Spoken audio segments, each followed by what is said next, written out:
ça, c'est bien! Martin Focal de Fist of Flesh! Gene Simmons de Kiss No Style, cassette! Bassist! Damien sa guitare! Ok, on est Fist of Flesh et vous écoutez On Shot!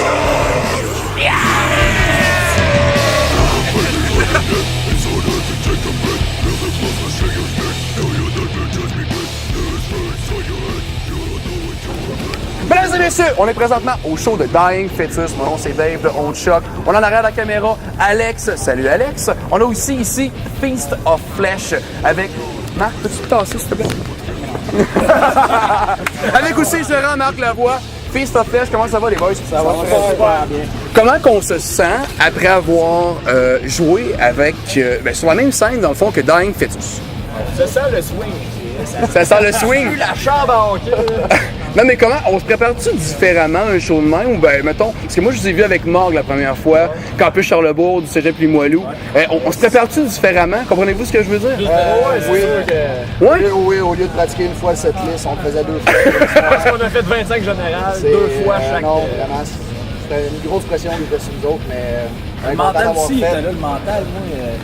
Le mental toughness! Ouais, c'est ça, tu dis carré, c'est dans 2 mois, carré, c'est dans 1 mois. Qu'est-ce que c'est de même? C'est vrai, Martin, puis là, tu te vas bien.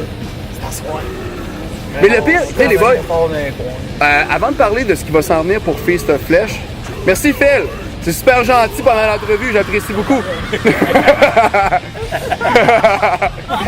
Hey les boys, Feast of Flesh, le nom, ça vient de où à la base? En fait, c'est parti d'un graffiti qu'on a vu sur un mur à Montréal. No way! Au début, on voulait s'appeler Crucifix. Ensuite de ça, moi et Denis le bassiste, on se promenait à Montréal. Je vois sur un mur écrit ça, Feast of Flesh. Et j'ai déjà un flash. Je fais, hey, écoute, man, fuck Crucifix, on s'appelle Feast of Flesh. C'était ça exactement ça, mettons, ce que vous êtes. Exactement. C'est ça qu'il y avait sur le mur? Ah, ok, c'est bon, ok. C'était juste écrit en noir. Ça allait été. Une révélation. Ouais, tout à fait. Exact. Vous êtes né des cendres de 3 bands. Est-ce que vous êtes tous des chums à la base ou bien c'est vraiment comme. Jeff, ça c'est mon cousin, il joue avec Cervical, il joue dans Anchor, Full Cut, il joue avec Damien, mon beau-frère. Je suis le nouveau venu, j'avais jamais joué dans un band avant. Tout ça ressemble à Mark de Chimera, man. Ça n'a pas de bon sens, man. C'est fou, là. Mais à vous, là. Non, pas tout. Non, pas tout. Non. Tantôt, j'étais en haut, puis là, je me disais, Chris, c'est Mark de Chimera, man. Vous jouez du death metal, puis le pire, c'est que ça va super bien avec ce que vous avez ce soir. C'est groovy. Vous avez une petite touche moderne aussi. Comment ça se passe, le processus d'écriture dans Feast of Flesh? C'est qui écrit quoi? On part avec une riff. On développe là-dessus, j'écris les paroles après, ça va avec le feeling. J'arrive pas avec des paroles, puis dire ok là on va jouer ça, c'est ça marche. Eux montent la toune, moi j'arrive avec les paroles. Parce qu'on tripe vieux trash, mais avec un vocal death. Ça a tout le temps été comme un vieux suffoque, vieux cannibal, comme dans le temps, au school. Parce que bien souvent, c'est en début de jam que ça se passe souvent, tu sais, on se réchauffe, tout le monde fait une riff, et demander ça c'est bon, puis là... Donc quand vous êtes à jeun en plus. Wow. Donc, on vient quand même de savoir que quand vous êtes à jeun, vous écrivez les meilleurs riffs. Il faut que le monde le sache. On les écrit quand on est à jeun, mais on les adapte. Oui, c'est ça. En quelle année ça s'est formé, Feast of Flesh? Ça fait 2 ans. Mais ce que je trouve drôle, c'est que tout est en vague. Vous ne pas dans la musique, puis vous êtes dans une vague où que le vieux death groovy, qui est moins deathcore, revient à la mode là. C'est un avantage pour vous autres ou bien c'est un désavantage? Je pense que c'est un avantage. On est dans la bonne vague, je trouve que le timing est bon. Beaucoup de bands des années 80 ont été plusieurs années sans faire d'album. Ils en sortent des nouveaux récemment parce que justement, ça revient tout le temps. Le métal meurt pas. Tu peux pas tuer le métal. On fait ce qu'on aime. C'est ça qui est important. Exact. On le fait pour nous autres après ma barre.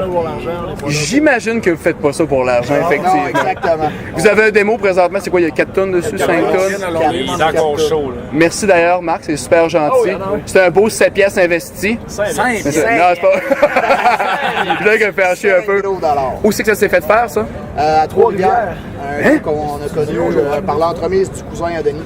À Trois-Rivières? Ouais. C'est comment il s'appelle, le gars? Frédéric Bougeot. Ben voyons donc. On le On le salue. en passant. On le salue, il a fait une bonne job. Good Yes. job. Est-ce que c'est d'avoir des bons contacts, de pouvoir faire un show de même de Dying Fetus? Ou ben... On est obligé de dire oui. Non, mais je trouve ça cool quand même de pouvoir faire la première partie de Mort comme ça, de pouvoir faire la première partie de Dying Fetus. Comment vous allez approcher l'écriture du deuxième album, dans le fond, du premier full-length? J'imagine qu'il y a des plans pour ça. On a pas mal, toutes les tunes sont déjà faites. On a déjà environ 13 tunes de faites. On en a 3 qui sont en suspens, on laisse comme ça, mais pour l'instant, on a pas mal tout ce qu'il faut pour faire un album. Les 2 premiers shows qu'on a fait, la première fois qu'on a joué, c'était à Lévis, Ville du Rock, le concours. Oh! Sérieusement, on a eu 40 minutes de show. On a plugué le plus de tunes qu'on pouvait. Ça a super bien été, la foule a bien répondu. C'était... On veut peut-être chose faire sur le avec démo. moi. On va rouler sur le démo peut-être 6 mois. Essayer de faire des shows parce que, tu sais, veux pas, c'est notre troisième, on n'est pas trop connus, on n'a même pas de bannière, tu sais, c'est fuck all. Là. Ben, oubliez ça, les shows. Comment ça? À cause qu'il n'y a pas de bannière? On va se trouver un autre gérant. Qu'on parle. Mais comment qu'on fait justement pour aller à l'extérieur de Québec comme ça, dans un climat où toutes les fucking bands ont quand même une plateforme, ont un auditoire? Comment vous faites pour aller à l'extérieur? Comment vous faites pour percer? Est-ce que c'est quand même tough? Au pire, ça va être Marc qui va répondre à la question tout simplement. C'est tough par rapport à nos horaires. Pour vrai? On a toute une vie en dehors du band. Je veux dire, le band, c'est pas notre vie à prime abord. On a toute une job, on a des gars qui ont des familles, toute la kit des enfants. C'est ce que j'allais dire. Vous n'êtes pas des boys qui ont 22 ans, 23 ans, vous n'avez pas les priorités. Oui. Il y a 3 générations dans Oh! Trouves-tu ça frustrant jusqu'à certains points? T'aimerais ça full pousser, puis non? C'est parce qu'il y a genre 3 générations dans le On a le grand-père, les 2 parents, puis le flou. C'est le grand-père. Ah, ok. Les grands-pères, on aimerait. Denis va avoir 50 ans. Hey, t'es encore en shape, là? Tu niaises-tu, là? Non, mais Tu vas avoir 50 ans? Grand-père de 2 enfants, man. Quel genre de drogue tu prends, man? Parce que j'en veux, J'avais genre... dit qu'on parlait pas de ça! Mais non, mais là, voyons donc! T'as pas La de... drogue, c'est du Ivory, man. C'est... Ou ben du dove parce qu'il est pur. C'est bon. Ça cache les plis. Hey les boys, qu'est-ce qui va arriver à partir de là? Est-ce qu'il y a des plans particuliers pour, de un, l'album et aussi pour les tournées? Je sais que vous voulez... Le vacuum. Ah! Le vacuum. non, je dirais Elle fait, c'est le pour vacuum. l'instant, ça va aller comme ça va aller. Tout ce qu'on va pouvoir avoir, on va le prendre. On ne se crachera pas là-dessus. Il n'y a rien de mieux que d'embarquer sur un stage puis d'avoir une foule comme à soir, d'entendre les gens crier, scander ton nom même, puis tout, c'est incroyable. C'est un feeling incroyable. Jamais je vais oublier Tu ça. te sentais comme à Montréal quand t'as vu le graffiti man sur le mur, c'est ça? Hein? Exact. C'était quelque chose. C'est notre 3e show à vie. On fait l'Impérial, on est en première partie de Dying Fetus. C'est ça qui me fait C'est capoter. dream come true, you know. C'est fou raide, là. Je te dis, toute ma vie, j'ai voulu jouer dans un band, j'ai voulu faire tout ce que je voulais. Moi, j'avais demandé à mon bassiste, je veux faire juste un show. Un show, après ça, je m'en fous.